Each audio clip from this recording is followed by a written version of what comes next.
Lui, mûr et implacable, lança le défi. Elle, vierge, ne savait pas si elle devait fuir ou rester. La nuit devint un jeu de provocation, et l'un d'eux en sortirait marqué à jamais. Quelle est votre prédiction pour la fin de cette histoire? Écrivez dans les commentaires, abonnez-vous à la chaîne et dites-nous de quelle ville vous nous suivez. Je vous le garantis, ce sera l'histoire la plus émouvante que vous entendrez. Le soleil brûlait sur la petite ville de Saint-Martin, au cœur de la Provence, lorsque Sophie Dubois descendit du bus poussiéreux. À seulement 19 ans, elle portait un sac à dos usé et le poids d'une vie qui ne lui avait jamais complètement appartenu. Ses yeux bruns, grands et expressifs, étaient le seul héritage qu'elle gardait de sa mère, décédée quand elle n'avait que 5 ans. De son père, elle n'avait même pas de souvenir. L'air chaud de la campagne provençale collait à sa peau, tandis qu'elle marchait le long de la rue principale de la ville. Elle avait grandi ici, sous le toit des Moreau, Madame Isabelle et Monsieur Bernard, un couple qu'il avait recueilli après la disparition de sa mère. Malgré ce geste apparemment charitable, Sophie s'était toujours sentie comme un fardeau, une obligation assumée par devoir chrétien, comme Madame Isabelle ne manquait pas de le rappeler lors des disputes domestiques. « Tu es encore en retard ». La voix de Madame Isabelle trancha l'air quand Sophie entra par la porte arrière de la petite épicerie familiale. « Les produits du marché ont déjà été rangés par Julien. Tu aurais dû aider, petite. »« Désolée, tante. Le bus était en retard. » Sophie mentit, sachant qu'il ne servirait à rien d'expliquer qu'elle était restée à la bibliothèque municipale pour étudier en vue du baccalauréat. Ses rêves de devenir infirmière étaient considérés comme des prétentions par ceux qui l'avaient élevée. « Va te préparer. Ce soir, nous recevons un invité spécial et tu serviras à table. » Madame Isabelle ajusta son tablier fleuri. « Tu sais qui est Monsieur Antoine Lefebvre, n'est-ce pas? Le propriétaire du domaine des Horizons, l'homme le plus important de la région. » Sophie acquiesça, la gorge serrée. Tout le monde à Saint-Martin connaissait le nom d'Antoine Lefebvre. Homme d'affaires dans l'agriculture, veuf et propriétaire d'un empire qui s'étendait sur des hectares de terre fertile. À 35 ans, il était connu tant pour sa fortune que pour son tempérament réservé et mystérieux. « Mets cette robe bleue que je t'ai offerte à Noël, et arrange-moi ses cheveux pour l'amour de Dieu. » Madame Isabelle l'examina de haut en bas avec désapprobation. « Je veux que tout soit parfait ce soir. » Pendant qu'elle se préparait, Sophie ne comprenait pas la raison de tant d'agitation pour un simple dîner.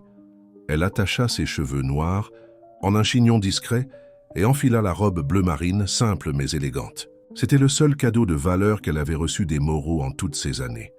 À table, elle se sentit déplacée parmi les sourires exagérés et les conversations pleines de flatteries. Antoine Lefebvre était un homme grand, athlétique, aux cheveux bruns parsemés de gris aux tempes et aux yeux verts perçants qui semblaient traverser n'importe qui. Il parlait peu, observait beaucoup et avait une posture qui imposait naturellement le respect. « Sophie est une jeune fille accomplie », disait Madame Isabelle, tandis que la jeune femme servait le dessert. « Elle cuisine comme personne. Tiens, à une maison, elle est bien éduquée, une perle rare de nos jours. Et j'étudie aussi », ajouta timidement Sophie, recevant un regard réprobateur de Madame Isabelle. « Des caprices de jeunesse », esquiva la femme. « L'important est qu'elle a été élevée pour être une excellente épouse. » Les yeux d'Antoine croisèrent ceux de Sophie pendant un instant, et elle eut l'impression qu'il pouvait lire chaque pensée dans son esprit. Il y avait quelque chose dans son regard, ce n'était ni de la luxure ni un intérêt superficiel, mais une sorte de reconnaissance, comme s'il voyait en elle quelque chose de familier. 3 jours plus tard, Sophie fut appelée pour une conversation sérieuse dans le salon des Moreau. Monsieur Bernard semblait gêné, mais Madame Isabelle arborait un sourire mêlant triomphe et soulagement. « Monsieur Lefebvre a demandé ta main », annonça Madame Isabelle sans détour. « Nous avons accepté, bien sûr, c'est la meilleure chose. » « Qui pourrait arriver, petite ?» Sophie sentit le sol se dérober sous ses pieds. « Mais je le connais à peine. Comment puis-je l'épouser ?»« Ne sois pas ingrate. » Madame Isabelle éleva la voix. « Après tout ce que nous avons fait pour toi, c'est ta chance de nous rendre l'appareil, de te donner un avenir digne et d'honorer cette famille. »« Nous avons des dettes, Sophie, » confessa. Monsieur Bernard, tête baissée, « L'épicerie ne va pas bien. Monsieur Lefebvre a proposé de tout régler, de nous donner un nouveau départ. » La réalité s'abattit sur Sophie comme une tempête impitoyable. Ce n'était pas une demande en mariage, c'était une transaction commerciale, Elle était la monnaie d'échange. Quand? Fut tout ce qu'elle réussit à demander, la voix brisée. Dans 2 semaines, tout est déjà arrangé. Cette nuit-là, recroquevillée dans son petit lit, Sophie laissa couler librement ses larmes. Elle pensa à s'enfuir, à chercher une autre voie, mais pour aller où? Sans argent, sans famille, sans soutien, quelles seraient ses chances? Le mariage, aussi effrayant qu'il paraissait, offrait une sortie du cycle de dépendance et de soumission dans lequel elle vivait depuis l'enfance.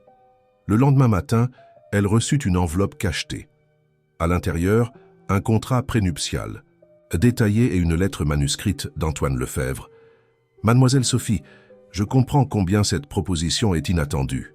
Je ne cherche pas à vous posséder, mais à vous offrir un partenariat basé sur le respect mutuel. J'ai mes raisons pour ce mariage, que j'expliquerai personnellement. Je vous assure confort, éducation et liberté pour développer vos talents. En échange, je demande seulement discrétion et compagnie. Si vous décidez de refuser, je comprendrai parfaitement. Antoine Lefebvre. » Ces mots, formels mais étonnamment respectueux, plantèrent une graine de curiosité dans le cœur de Sophie. Quel homme proposerait un mariage ainsi? Quelle mystérieuse raison pourrait-il avoir? 2 semaines plus tard, dans une simple mairie de Saint-Martin, Sophie devint Madame Lefebvre lors d'une cérémonie brève et sans festivité. Elle quitta la petite ville qui n'avait jamais vraiment été son foyer, en direction de l'imposant domaine des horizons, emportant seulement quelques vêtements et livres, ainsi que des incertitudes plus lourdes que n'importe quel bagage. Mathias. Propriété était bien plus impressionnante qu'elle ne l'avait imaginé. En franchissant les portails en bois noble, une allée bordée de tilleuls menait au manoir, une grande maison de style provençal moderne, avec de larges terrasses et des jardins méticuleusement entretenus. Au loin, on apercevait un complexe d'autres bâtiments qui semblaient former une petite communauté. « Bienvenue aux horizons », dit Antoine lorsque la voiture s'arrêta devant la maison. C'était la première fois qu'il se retrouvait véritablement seul. « J'espère que vous pourrez vous y sentir chez vous avec le temps. » Sophie acquiesça, intimidée par la grandeur du lieu et par la présence de l'homme qui était maintenant son mari. Une armée d'employés apparut pour porter ses modestes bagages et lui présenter les lieux. Mathilde, la gouvernante d'âge moyen au sourire chaleureux, lui montra sa chambre, un espace spacieux, décoré en tons de vert d'eau et blanche, avec un balcon donnant sur des champs dorés de blé au loin. « Voici votre chambre, madame, » expliqua Mathilde. « La chambre de monsieur se trouve au bout du couloir. »« Des chambres séparées ?» questionna Sophie, confuse. « Monsieur est un homme réservé, » répondit Mathilde avec un regard compréhensif. « Il a ses habitudes. » Quand la nuit tomba, Sophie s'assit au bord du lit, tendue, attendant ce qui allait suivre. Elle portait une simple chemise de nuit en coton. Elle n'avait pas de lingerie élaborée et ne savait pas exactement à quoi s'attendre pour une nuit de noces avec un inconnu. De légers coups à la porte annoncèrent l'arrivée d'Antoine. Il entra, impeccablement vêtu d'une robe de chambre en soie bleu marine sur son pyjama, tenant une petite boîte en bois sculptée. « J'imagine que vous êtes nerveuse, » dit-il, gardant une distance respectueuse. « Je veux que vous sachiez qu'il ne se passera rien ce soir, ni aucun autre soir, à moins que vous ne le souhaitiez. » Sophie le regarda, incapable de cacher sa surprise. « Mais le mariage est réel selon la loi. Mais ce qui se passe entre nous sera déterminé par vous. » Il lui tendit la boîte. « Ceci est pour vous. » Dans la boîte, sur du velours noir, reposait une délicate clé dorée. « C'est la clé de ma chambre, » expliqua Antoine. « Utilisez-la seulement quand vous vous sentirez prête, si ce moment vient un jour. Vous ne me devez rien, Sophie. Vous êtes libre de construire votre vie ici comme vous l'entendez. » Pourquoi? La question s'échappa de ses lèvres avant qu'elle ne puisse la retenir. « Pourquoi m'épouser si vous ne désirez pas, si vous ne voulez pas? »« J'ai mes raisons, » répondit-il avec un regard distant. « Et vous les découvrirez toutes avec le temps. Reposez-vous maintenant. Demain, vous découvrirez le reste de la propriété. » Lorsqu'il sortit, Sophie resta à contempler la clé dorée dans ses mains, sentant qu'elle venait d'entrer dans un jeu bien plus complexe qu'elle ne pouvait l'imaginer. Que voulait réellement cet homme énigmatique? Quel mystère cachait le domaine des horizons? Tandis que la brise nocturne de Provence entrait par la fenêtre, une certitude grandissait dans son cœur. Sa vie avait changé pour toujours, et c'était maintenant à elle de décider dans quelle direction elle irait. L'aube, en Provence, avait des couleurs et des sons que Sophie n'avait jamais expérimentés dans la petite ville de Patin, Saint-Martin. La lumière dorée s'infiltrait par les fentes du rideau, tandis que le chant d'oiseaux inconnus formait une symphonie naturelle qui la réveilla avant même que le soleil n'apparaisse complètement. Elle s'assit sur le lit, encore, confuse par la réalité d'être là, mariée à un homme qu'elle connaissait à peine, dans une maison qui ressemblait plus à un palais comparé à tout ce qu'elle avait vécu. La clé dorée reposait sur la table de nuit, brillant comme une question sans réponse. Sophie la rangea dans le tiroir, déterminée à ne pas y penser maintenant. Elle s'habilla simplement, Jean, t-shirt blanc et sandales, et descendit pour mieux connaître sa nouvelle demeure. « Bonjour, madame. » Mathilde préparait déjà le café dans la cuisine, vaste et lumineuse. Monsieur est sorti tôt pour vérifier la récolte, mais il a laissé des instructions pour que Philippe vous fasse visiter la propriété quand vous serez prête. Mathilde, s'il vous plaît, appelez-moi juste Sophie. Elle sourit timidement, prenant une tasse de café. Je ne suis pas encore habitué à ce madame. La gouvernante acquiesça avec un sourire compréhensif. Comme vous voudrez, mais les autres employés vont mettre du temps à s'habituer. Nous respectons beaucoup, monsieur. Il a toujours été aussi réservé, risqua Sophie, essayant de mieux comprendre l'homme qu'elle avait épousé. Depuis que je le connais, répondit Mathilde, plaçant des fruits frais sur la table. C'est un homme juste, mais il garde ses sentiments pour lui. Je n'ai jamais compris pourquoi il ne s'était pas marié avant, jusqu'à maintenant. Il y avait quelque chose dans le ton de Mathilde, une insinuation subtile que Sophie ne parvint pas à déchiffrer. Avant qu'elle ne puisse en demander plus, Philippe, le contremaître du domaine, apparut à la porte de la cuisine. C'était un homme d'une 50aine d'années, à la peau tannée par le soleil et au regard sagace. « Bonjour, Madame Sophie, prête à découvrir les horizons ?» La visite commença par les champs de production, de vastes cultures de blé, maïs et lavande qui s'étendaient à perte de vue. Des tracteurs modernes sillonnèrent la terre, conduits par des travailleurs qui saluaient respectueusement quand le 4x4 passait. Le domaine emploie plus de 200 personnes directement, expliqua Philippe. C'est la plus grande source d'emploi de la région. Mais ce fut quand ils arrivèrent à la partie ouest de la propriété que Sophie fut vraiment surprise. Un complexe de bâtiments bien structurés formait ce qui semblait être un petit village. « C'est le projet Nouvel Horizon », présenta Philippe avec une évidente fierté. École, centre médical, centre de formation professionnelle et résidence pour enfants et adolescents. « Des résidences ?» questionna Sophie, confuse. « Un foyer, en 500 fait, monsieur maintient un programme d'accueil pour jeunes en situation vulnérable. Beaucoup ont été sauvés de situations de travail infantile dans les fermes de la région.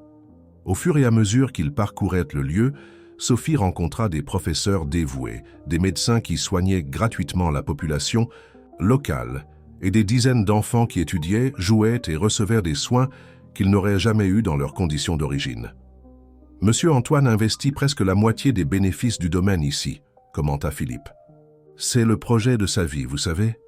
Il a commencé petit, il y a une dizaine d'années, et aujourd'hui il accueille plus de 150 enfants en internat, sans compter ceux de la communauté qui viennent seulement pour étudier.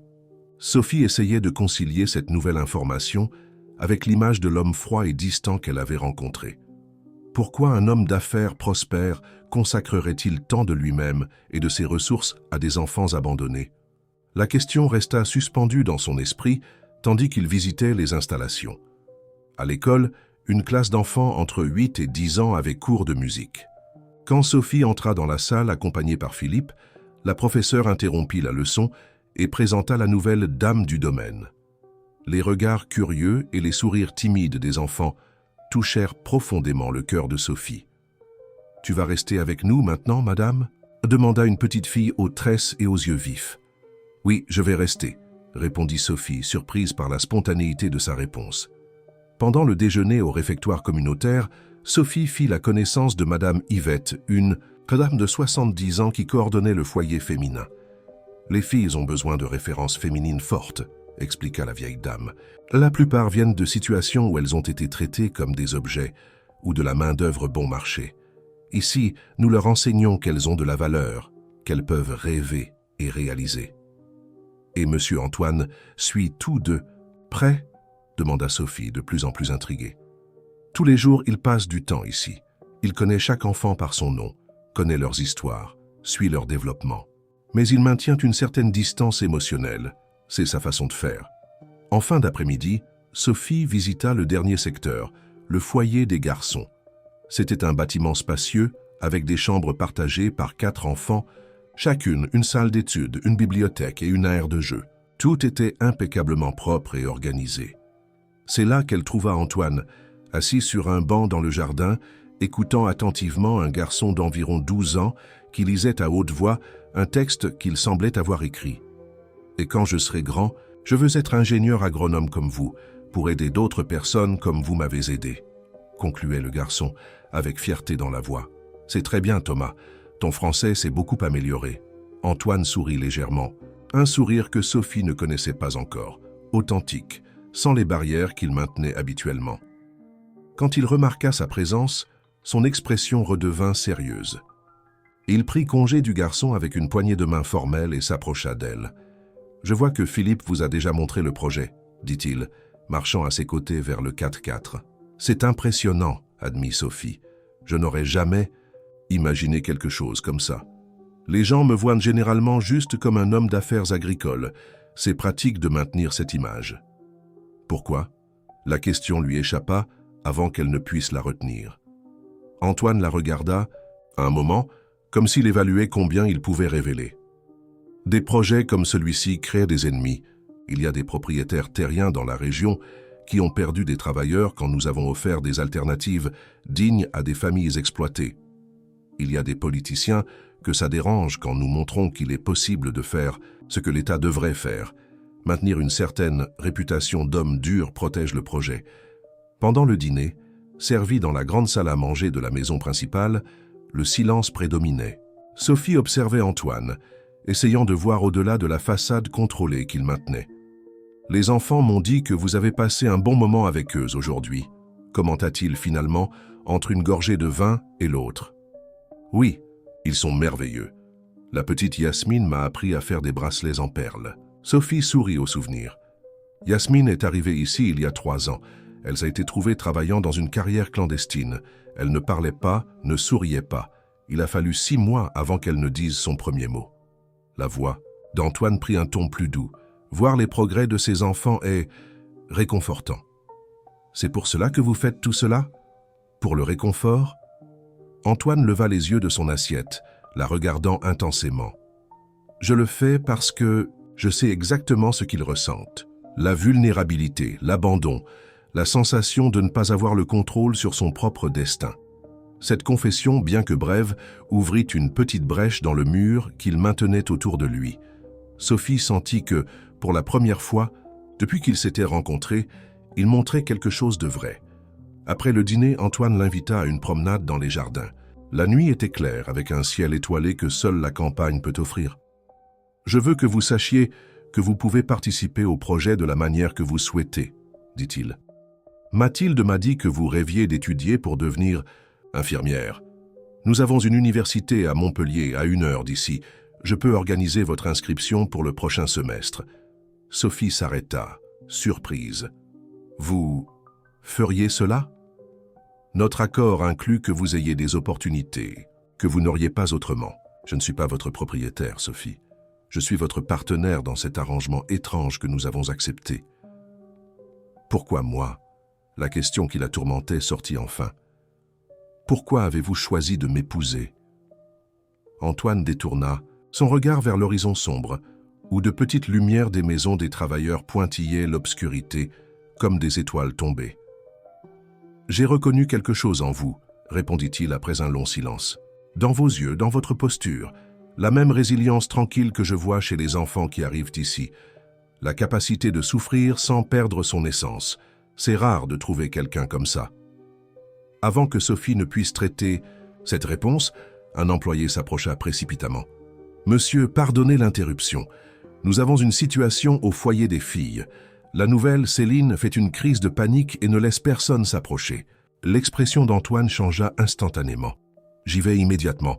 Préparez la voiture. » Se tournant vers Sophie, il expliqua. « Céline est arrivée hier. Elle a été sauvée d'une situation difficile. Je m'excuse d'interrompre notre conversation. Je peux venir avec vous ?» Sophie se surprit elle-même par sa demande. Peut-être qu'une présence féminine aiderait. Quelque chose comme de la gratitude passa dans ses yeux. Oui, peut-être que ça aiderait. Tandis que la voiture traversait l'obscurité vers le foyer, Sophie réfléchissait à tout ce qu'elle avait découvert ce jour-là. Le domaine des horizons n'était pas seulement un empire agricole, mais un refuge pour des âmes blessées. Et son mystérieux propriétaire, l'homme qu'elle avait épousé par convenance, portait plus de douleur et de compassion qu'elle n'aurait jamais pu imaginer. La clé dorée qu'il lui avait remise n'ouvrait pas seulement une chambre, réalisa Sophie. C'était le premier pas pour dévoiler les secrets qu'il gardait si précieusement. Les semaines passèrent rapidement au domaine des horizons. Ce qui était étrange et intimidant pour Sophie commençait à prendre des contours familiers. Sa routine incluait désormais des visites quotidiennes au projet social où elle avait spontanément commencé à aider aux cours de soutien et à l'infirmerie. Les enfants l'adoraient et elle se sentait utile pour la première fois de sa vie, non pas comme un fardeau, mais comme quelqu'un qui pouvait faire la différence. Antoine maintenait sa distance respectueuse. Ils dînaient ensemble presque tous les soirs, parlant du domaine, des projets et occasionnellement échangeant des histoires du quotidien. Il ne la pressait jamais, ne réclamait jamais, n'insinuait jamais. La clé dorée restait rangée dans le tiroir de la chambre de Sophie, comme un rappel silencieux d'une décision qu'elle ne se sentait pas encore prête à prendre. Par un matin particulièrement chaud d'août, Sophie aidait à l'infirmerie quand Thomas, le garçon qu'elle avait vu converser avec Antoine lors de son premier jour, apparut avec une coupure à la main. « Que s'est-il passé ?» demanda-t-elle, nettoyant soigneusement la blessure. « J'aidais au potager et je me suis coupé avec les sécateurs, » expliqua-t-il, essayant de paraître courageux malgré la douleur évidente. Tout en appliquant le pansement, Sophie bavardait pour le distraire. « Toi et monsieur Antoine semblez bien vous entendre. » Le visage du garçon s'illumina. « Il m'a sauvé. Je vivais avec ma grand-mère dans une ferme près de la frontière avec le Languedoc. Quand elle, vous savez, est partie, le propriétaire, voulait que je travaille pour payer le toit et la nourriture. J'avais seulement 9 ans. Thomas parlait avec la clarté de quelqu'un qui avait déjà raconté cette histoire maintes fois. Monsieur Antoine est apparu un jour, a eu une dispute avec l'homme et m'a amené ici. Il m'a dit que je pouvais devenir quelqu'un dans la vie si j'étudiais. Il semble faire cela pour beaucoup d'enfants, commenta Sophie, fascinée par le dévouement de son mystérieux mari. Oui, mais avec moi c'est différent. Thomas baissa la voix comme s'il partageait un secret. Je crois qu'il se voit en moi. J'ai entendu Madame Yvette dire une fois que le patron a aussi été un enfant travailleur. Cette information frappa Sophie comme un éclair. Était-ce la connexion? Antoine avait-il aussi été un enfant vulnérable? Cela expliquerait tant sa dévotion au projet que sa difficulté à établir des liens émotionnels. Ce soir-là, pendant le dîner, Sophie décida de risquer « J'ai mieux connu Thomas aujourd'hui. Il a beaucoup d'affection pour toi. » Antoine esquissa un sourire discret. « C'est un garçon spécial, il a le potentiel pour aller loin. » Il m'a raconté comment il est arrivé ici. Il a dit que tu l'as sauvé. J'ai simplement fait ce que n'importe quelle personne décente ferait. Le ton défensif indiquait que le sujet le dérangeait. Thomas pense que tu t'identifies à lui, que toi aussi, tu as été un enfant travailleur. Les couverts d'Antoine s'arrêtèrent en l'air. Ses yeux, normalement contrôlés, révélèrent un éclair de vulnérabilité avant qu'il ne puisse reconstruire son masque habituel. « Les enfants ont l'imagination fertile, » répondit-il sèchement, reprenant son repas. « Tu n'as pas besoin d'en parler si tu ne veux pas. » Sophie recula, percevant qu'elle avait touché un point sensible. « Je respecte ta vie privée. » Le silence pesa entre eux pendant quelques minutes, jusqu'à ce qu'Antoine étonnamment reprenne le sujet. Ce n'était pas exactement du travail infantile au sens traditionnel.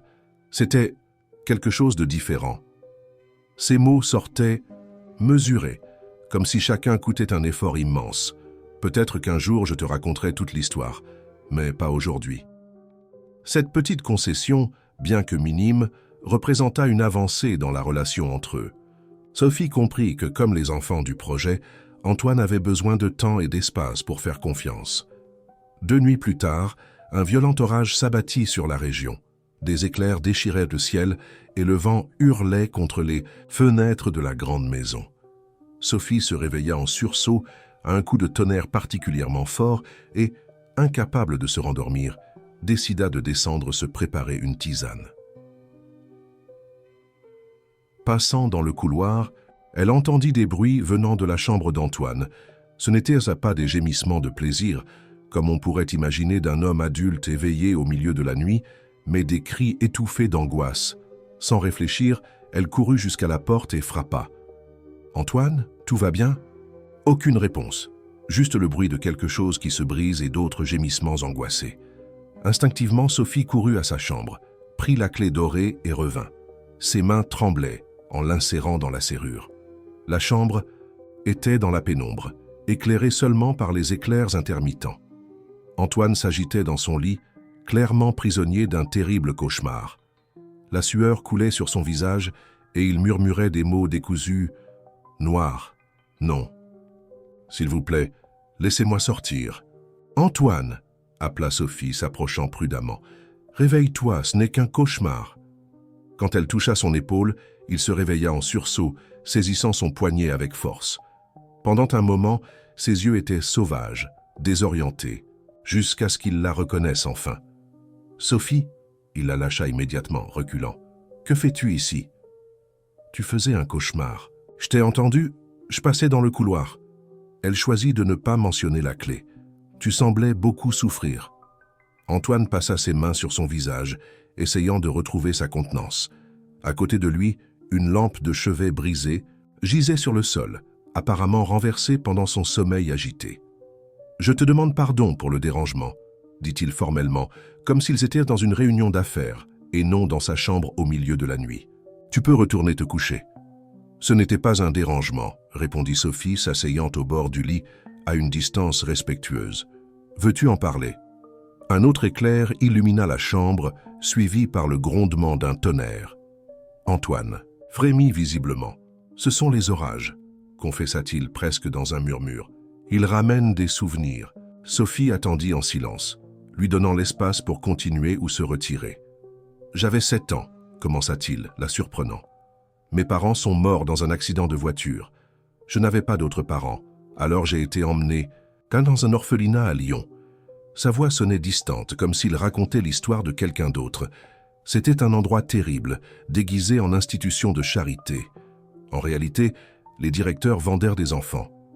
Sophie retint, sa respiration horrifiée. J'ai été adopté par un couple qui dirigeait une ONG internationale. Cela semblait un rêve. Ils promettaient à l'école des voyages, des opportunités. La réalité était bien différente. Il fit une pause, respirant profondément. L'ONG était une façade pour un réseau de travail infantile, déguisé en programme éducatif. Des dizaines d'enfants français ont été emmenés dans une ferme isolée en Aquitaine. Nous étions enfermés dans des pièces sombres comme punition pour toute désobéissance. Un nouveau tonnerre secoua la maison et Antoine ferma les yeux avec force. Les nuits d'orage, le sous-sol où on nous enfermait inondait. L'eau montait et personne ne venait. Nous restions des heures dans l'obscurité, avec de l'eau jusqu'au cou, criant à l'aide. Sa voix se brisa. Certains n'ont pas survécu. Sophie sentit des larmes couler sur son visage. Sans réfléchir, elle tendit la main et prit la sienne. « Comment t'es-tu échappé ?» demanda-t-elle doucement. Un inspecteur du ministère du Travail est apparu, après une dénonciation anonyme. J'avais 12 ans, j'étais l'un des rares qui a pu raconter ce qui se passait là-dedans. La plupart étaient trop traumatisés pour parler. L'affaire a été étouffée, l'ONG discrètement, fermée, et les enfants renvoyés dans des institutions. Et toi? J'ai eu de la chance. L'un des procureurs de l'affaire, Auguste Lefebvre, n'avait pas d'enfant. Lui et sa femme m'ont adopté légalement. Antoine sourit tristement. C'étaient les seuls adultes qui m'avaient traité comme un être humain jusque-là. Ils m'ont donné leur nom, une éducation, des valeurs.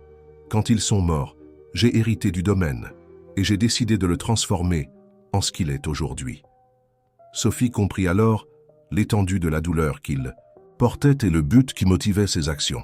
Ce n'était pas seulement de la charité ou de la responsabilité sociale, c'était une mission personnelle, née de ses propres blessures.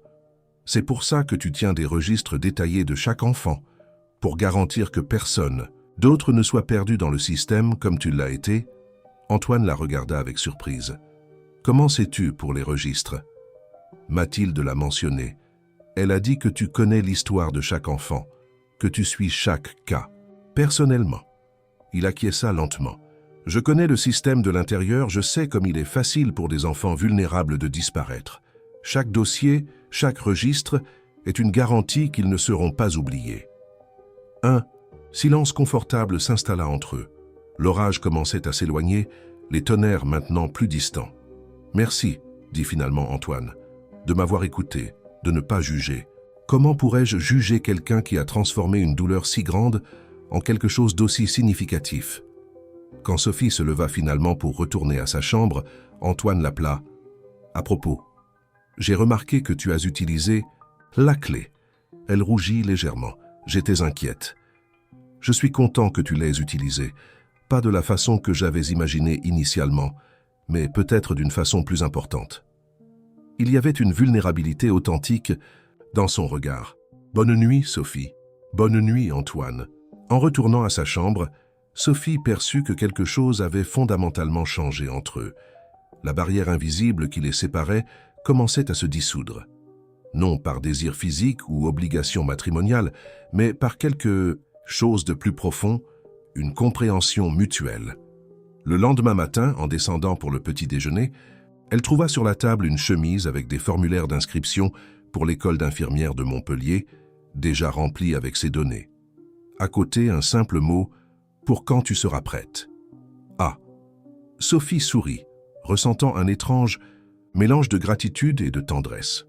L'homme qu'elle avait connu la nuit précédente, vulnérable et honnête dans sa souffrance, était bien différent de l'homme d'affaires froid et contrôlé que le monde voyait.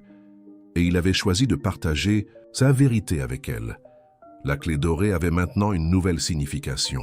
Ce n'était plus seulement un symbole de contrôle sur l'intimité physique, mais une métaphore de la confiance qui se construisait lentement entre eux. Une confiance qui, comme Sophie commençait à le percevoir, pourrait éventuellement transformer un accord de convenance en quelque chose de bien plus profond et véritable. Les premiers rayons du soleil éclairaient déjà la chambre quand Sophie se réveilla ce matin de septembre. 3 mois s'étaient écoulés depuis son mariage avec Antoine et la vie au domaine des horizons prenait de nouveaux sens chaque jour. Depuis la nuit de l'orage, quelque chose avait changé entre eux, pas de façon dramatique ou soudaine, mais comme une rivière qui change lentement son cours, creusant de nouveaux chemins dans la terre. Assise sur la terrasse de la grande maison, une tasse de café à la main, Sophie observait le mouvement des travailleurs dans les champs lointains. Elle avait commencé ses études d'infirmière il y a 1 mois, voyageant 3 fois par semaine à Montpellier. Les cours étaient exigeants, mais pour la première fois, elle se sentait vraiment capable, stimulée à apprendre et à grandir. Pensive aujourd'hui, la voix d'Antoine la surprit. Il était rarement à la maison à cette heure, parcourant habituellement la propriété depuis l'aube. « Je profite juste de la matinée avant d'aller à l'université », répondit-elle en souriant. « J'ai un examen d'anatomie aujourd'hui. » Il s'assit sur la chaise à côté, contemplant le même horizon. « Mathilde m'a dit que tu étudies tard. Comment te sens-tu avec le cours ?»« Honnêtement, effrayée et enthousiasmée en même temps. J'ai beaucoup à rattraper. Mon éducation à Saint-Martin avait tant de lacunes. » Elle fit une pause, prenant une gorgée de café. « Mais les professeurs ont été patients et je ne me suis jamais sentie aussi vivante. » Antoine acquiesça, un léger sourire aux lèvres. « Tu as un éclat différent quand tu parles de tes études. Ça me rappelle Thomas quand il a découvert les livres d'agronomie dans la bibliothèque. En parlant de lui, savais-tu qu'il donne des cours de soutien aux plus jeunes? Il a un talent naturel pour enseigner. J'ai remarqué, j'envisage de l'embaucher formellement comme moniteur quand il aura 16 ans. » La facilité de cette conversation matinale surprenait encore Sophie. Après la révélation sur son passé, Antoine n'était pas devenu soudainement expansif ou chaleureux, mais de petits changements étaient perceptibles.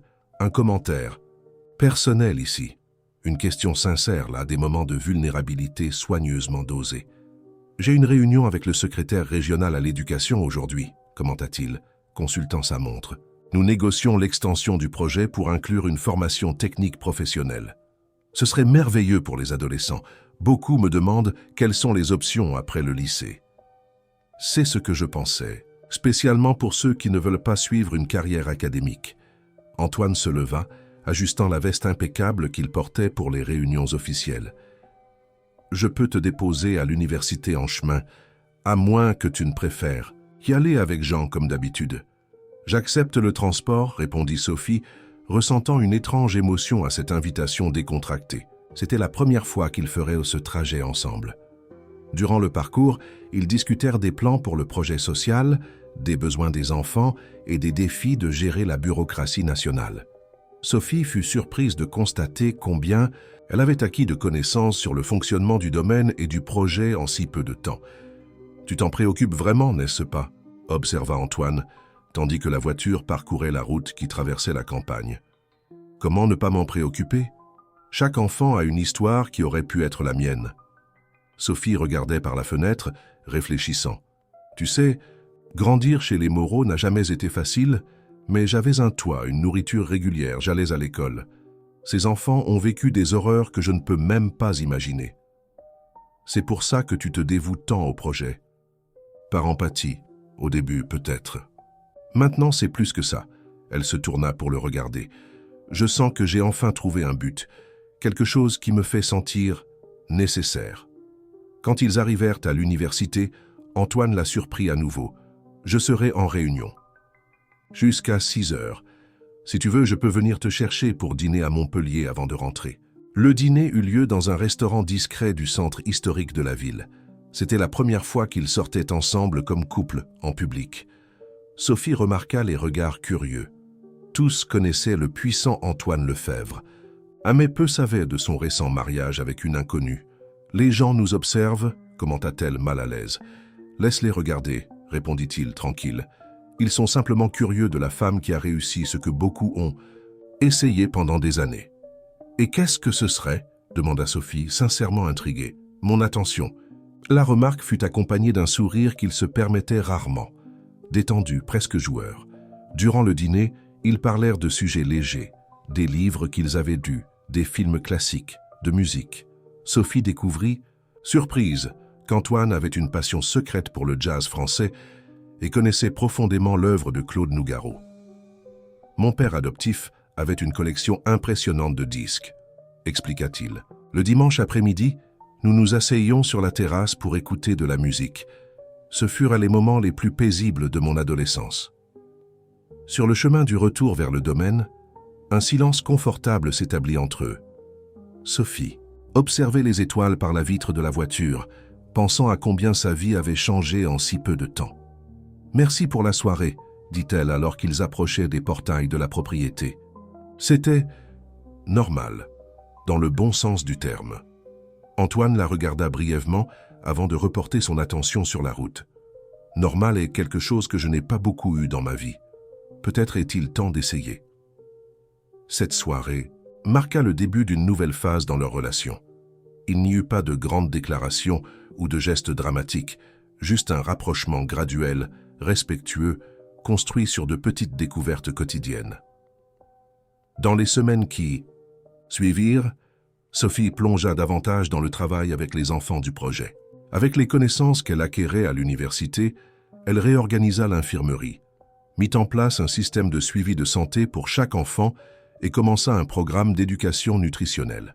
« Tu as transformé cet endroit », commenta Madame Yvette observant les améliorations. « Les enfants te font confiance. » « Ils avaient juste besoin de quelqu'un qui les écoute vraiment, » répondit Sophie, organisant les dossiers qu'elle avait créés. « Ce n'est pas seulement ça, tu as un don. » La vieille dame l'étudiait avec des yeux sages. « Antoine a bien choisi cette fois. »« Comment ça cette fois ?» La question s'échappa avant qu'elle ne puisse la retenir. Madame Yvette hésita, comme si elle évaluait si elle devait continuer. Il y a eu une autre personne, il y a longtemps, quelqu'un qui semblait partager les mêmes idéaux mais qui avait d'autres intentions. Avant que Sophie ne puisse en demander plus, elles furent interrompues par l'arrivée d'une nouvelle enfant au projet, une petite fille de seulement 6 ans, sauvée d'une situation d'abus dans une petite communauté, à la frontière avec l'Aquitaine. La petite Emma était arrivée terrifiée, refusant de parler ou de manger. Pendant des jours, Sophie se consacra entièrement à gagner la confiance de la fillette.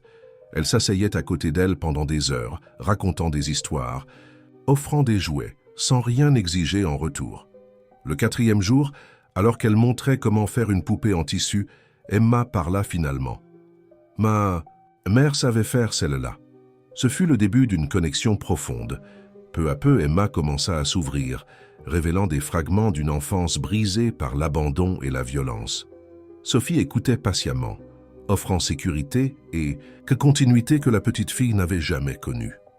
Un après-midi, alors qu'Emma dormait après une séance avec la psychologue du projet, Antoine trouva Sophie dans la salle d'art plastique, organisant du matériel pour la prochaine activité avec les enfants. « Tu n'as pas bien dormi depuis des jours », observa-t-il, remarquant les cernes sous ses yeux. « Tu te consacres trop à Emma.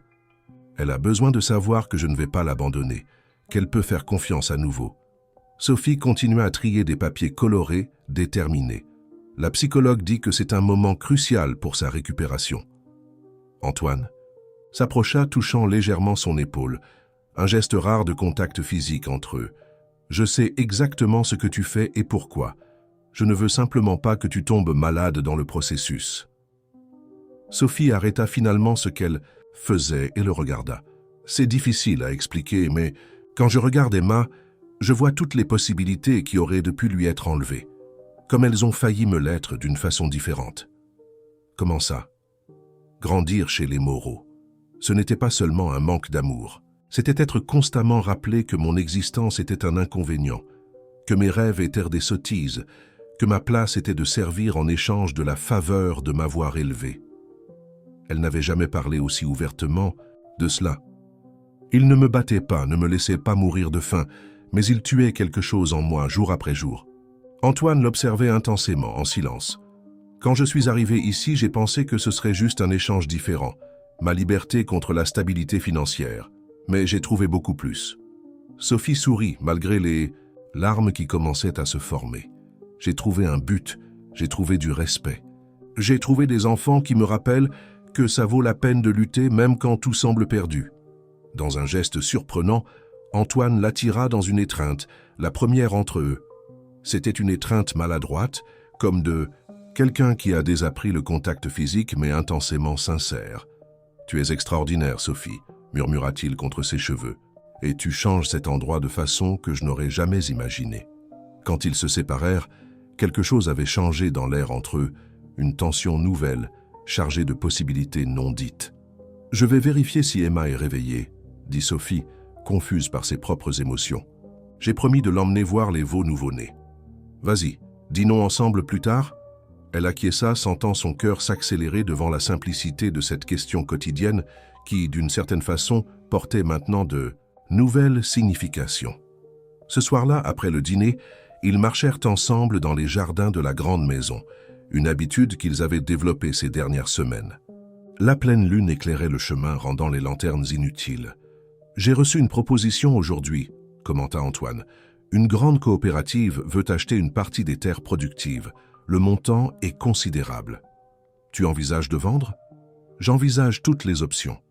L'argent permettrait d'agrandir significativement le projet social, construire une nouvelle aile éducative, peut-être même mettre en place cet hôpital dont tu as parlé. » Sophie s'arrêta, surprise qu'il se souvienne de cette conversation, décontractée de plusieurs semaines, quand elle avait évoqué la nécessité de soins hospitaliers spécialisés pour la région. « Tu écoutes vraiment ce que je dis ?» Toujours. La simplicité de la réponse la toucha profondément. Ils continuèrent à marcher, maintenant en silence, jusqu'à atteindre le petit étang à l'arrière de la propriété. Le reflet de la lune dans l'eau créait un paysage presque magique. « Sais-tu ce que j'admire le plus chez toi ?» demanda soudain Antoine. « Ta capacité à te réinventer sans perdre ton essence, à transformer la douleur en but. » « J'ai appris avec le meilleur, » répondit-elle en souriant. Quand leurs regards se croisèrent, Sophie sut que quelque chose de fondamental avait changé entre eux. L'homme en face d'elle n'était plus l'étranger qu'elle avait épousé par convenance, ni seulement le bienfaiteur qui lui avait offert des opportunités. C'était quelqu'un qui la voyait vraiment, peut-être pour la première fois de sa vie. Sans un mot, Antoine se pencha lentement, lui donnant le temps de reculer si elle le souhaitait. Mais Sophie ne recula pas.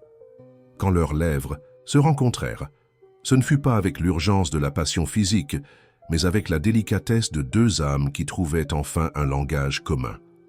De retour à la maison, ils s'arrêtèrent devant la porte de sa chambre. La clé dorée, que Sophie portait maintenant toujours sur elle, semblait peser dans sa poche. « Bonne nuit, Sophie », dit Antoine, touchant doucement son visage, avant de s'éloigner vers sa propre chambre. Cette nuit-là, allongée dans son lit, Sophie réfléchit au voyage qui l'avait amenée jusque-là. Ce n'était pas seulement l'histoire d'un mariage arrangé qui avait évolué vers quelque chose de plus.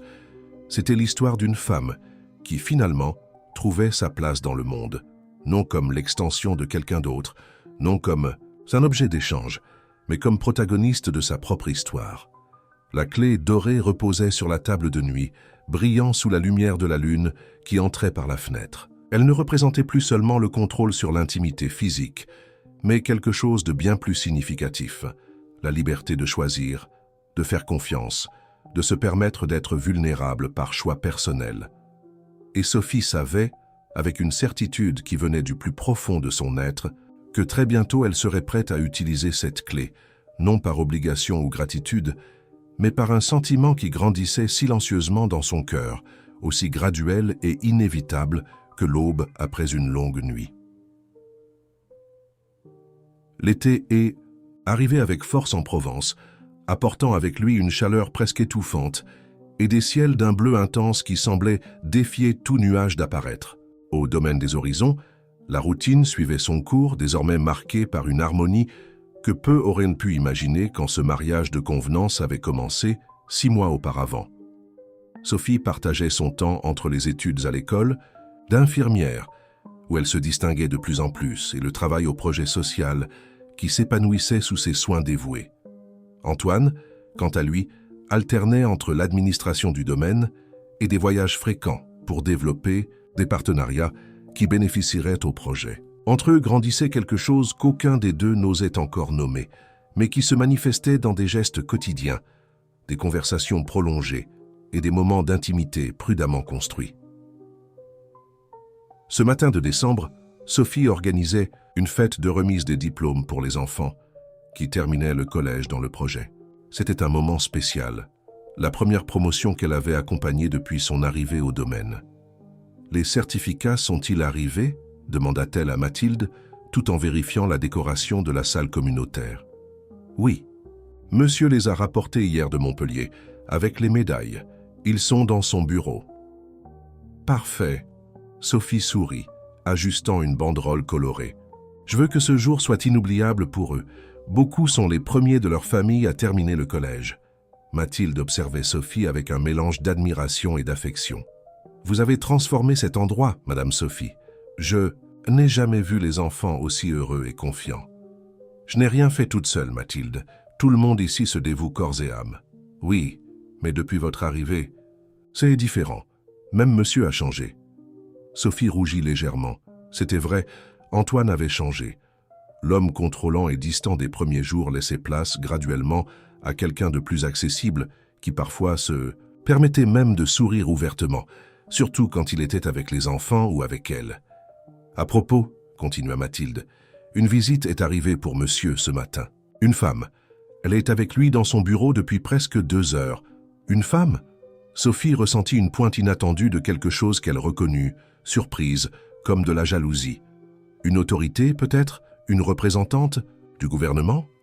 Je ne saurais dire, madame, je ne l'ai jamais vue avant, mais elle est élégante, sophistiquée. Elle est arrivée dans une voiture avec chauffeur. Avant qu'elle ne puisse continuer la conversation, la porte de la salle s'ouvrit et Antoine entra, accompagné d'une femme impressionnante.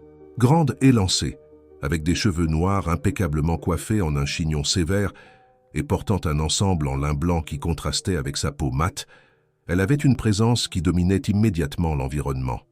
« Sophie » appela Antoine avec une formalité qu'il n'utilisait plus avec elle depuis des semaines.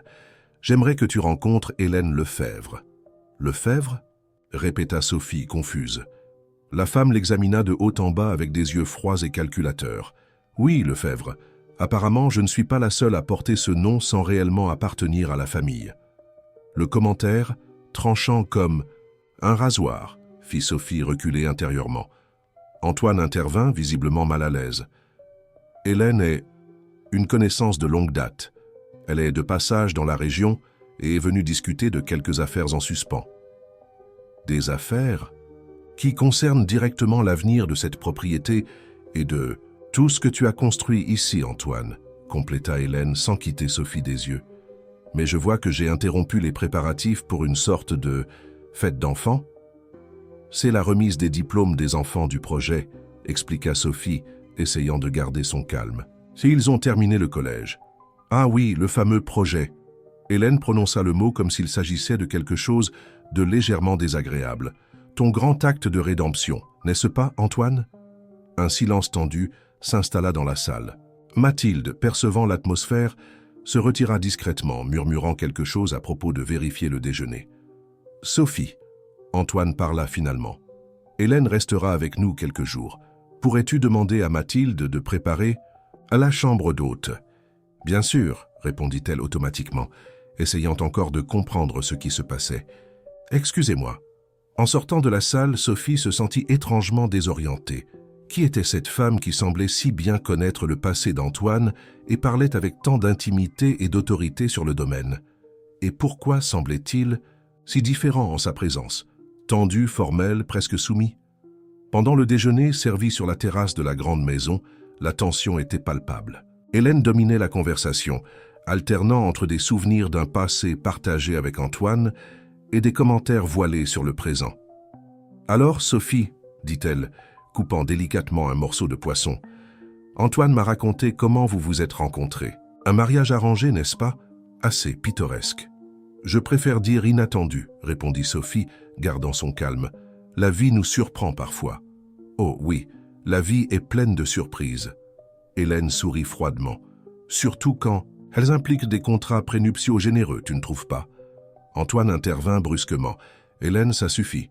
Je fais juste connaissance avec ta nouvelle épouse. Hélène prit une gorgée de vin. Après tout, après tant d'années, il est naturel que je sois curieuse de savoir qui a finalement conquis l'inaccessible Antoine Lefebvre. Vous et Antoine vous connaissez depuis longtemps?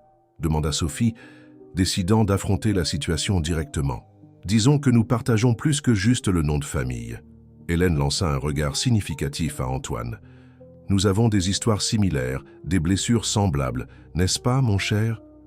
Le terme d'intimité fit Sophie serrer les couverts, avec plus de force qu'elle ne l'aurait voulu. Antoine restait silencieux, son visage un masque impénétrable. En fait, continua Hélène, s'adressant maintenant directement à Sophie, j'étais aussi l'une des enfants sauvés de Seth, situation dont Antoine t'a probablement déjà parlé. Sauf que, contrairement à lui, je n'ai pas eu la chance d'être adoptée par un couple aimant avec un domaine à hériter. Sophie se sentit comme si elle avait reçu un coup de poing dans l'estomac. Vous étiez là-bas, dans la même organisation? Ah, je vois qu'il ne t'a pas tout dit. Hélène sourit, triomphante. Oui, j'y étais. En fait, nous partagions le même sous-sol les nuits d'orage. J'avais 9 ans. Lui, 7. Nous étions proches. Antoine intervint enfin. Hélène est venue discuter de questions légales liées au domaine et à l'ancienne organisation. Il n'est pas nécessaire de revivre le passé pendant le déjeuner. Des questions légales? Demanda Sophie de plus en plus confuse.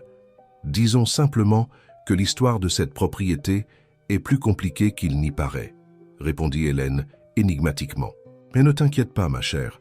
Je suis sûre qu'Antoine t'expliquera tout, éventuellement. Après le déjeuner, Sophie essaya de parler seule à seule avec Antoine, mais il s'esquiva, prétextant une réunion urgente avec le gérant des plantations. Toute la journée, elle se sentit comme une intruse dans sa propre maison, observant de loin tandis qu'Hélène et Antoine passaient des heures enfermés dans le bureau, avec des voix occasionnellement élevées s'échappant par la porte fermée. Le soir, quand elle réussit enfin à trouver Antoine seul dans la bibliothèque, Sophie ne put contenir ses questions. Qui est-elle vraiment, Antoine? Et quelles questions légales sont celles qui concernent le domaine? Il soupira profondément, passant la main dans ses cheveux en signe de fatigue. C'est compliqué, Sophie. Je suis fatigué des réponses évasives. Je pensais que nous avions construit assez de confiance pour être honnêtes l'un envers l'autre. Antoine la regarda longuement, comme s'il menait une bataille intérieure. Hélène est ma demi-sœur. Demi-sœur? Sophie s'assit abasourdie. Comment ça? Pas biologiquement, mais dans les documents falsifiés par l'organisation, nous étions enregistrés comme frères et sœurs. Une partie du stratagème pour faciliter l'adoption internationale. Il s'approcha de la fenêtre regardant l'obscurité dehors. Quand nous avons été sauvés, nous avons suivi des chemins différents. Comme je l'ai dit, j'ai eu la chance d'être adopté par les Lefebvre. Hélène a été renvoyée dans le système d'accueil. Et vous vous êtes retrouvés après? Bien des années plus tard, j'avais déjà hérité du domaine et commencé le projet social. Hélène est apparue un jour avec des documents qui prouvaient notre relation familiale et exigeant ce qu'elle considérait comme sa part de l'héritage. A-t-elle un droit légal sur le domaine? Pas sur le domaine en soi, mais Antoine hésita. La question est plus complexe. L'organisation qui nous exploitait avait une façade légale, une institution appelée Nouveau Matin. Sur le papier, cette institution a été propriétaire de certaines terres qui font maintenant partie des horizons. Et Hélène a découvert cela, conclut Sophie, commençant à comprendre. Oui, elle travaille comme avocate spécialisée en droit de propriété. Elle a passé des années à enquêter sur le passé de l'organisation, traçant ses actifs. Antoine se rassit, visiblement abattu. Il y a 2 ans, elle a réussi à rouvrir le dossier, affirmant qu'une partie des horizons devrait être considérée comme un bien de l'institution et par conséquent divisée entre les victimes. Et tu serais aussi l'une de ces victimes, n'est-ce pas? Oui, mais l'affaire ne concerne pas la justice pour les victimes. Il s'agit de vengeance personnelle. Son regard se durcit. Hélène ne m'a jamais pardonné d'avoir été l'élu, d'avoir eu une seconde chance, tandis qu'elle affrontait plus d'années dans des institutions précaires. Sophie absorbait ces informations, essayant de comprendre les implications. Que se passe-t-il si elle gagne? Une grande partie du terrain où se trouve le projet social serait compromise. Nous devrions réduire drastiquement les opérations, peut-être même fermer certains programmes. Et les enfants? Ils retourneraient dans le système. La voix d'Antoine faiblit légèrement. Dans le même type d'institutions qui ont échoué avec Hélène, avec moi, avec tant d'autres. La gravité de la situation tomba sur Sophie comme un poids écrasant. Ce n'était pas seulement une dispute pour une propriété ou de l'argent, c'était des vies, des avenirs, des rêves qui étaient en jeu. Pourquoi ne me l'as-tu pas dit avant? Je pensais avoir résolu la situation. Hélène avait accepté. Un accord extrajudiciaire il y a 6 mois, peu avant notre mariage. Mais apparemment, elle a trouvé de nouvelles preuves qui renforcent son dossier. Antoine la regarda intensément. Et pour être complètement honnête, j'avais peur de ta réaction en connaissant tous les détails de mon passé, de savoir que même cet endroit qui semble si solide est construit sur des fondations fragiles. Sophie absorba ses paroles en silence.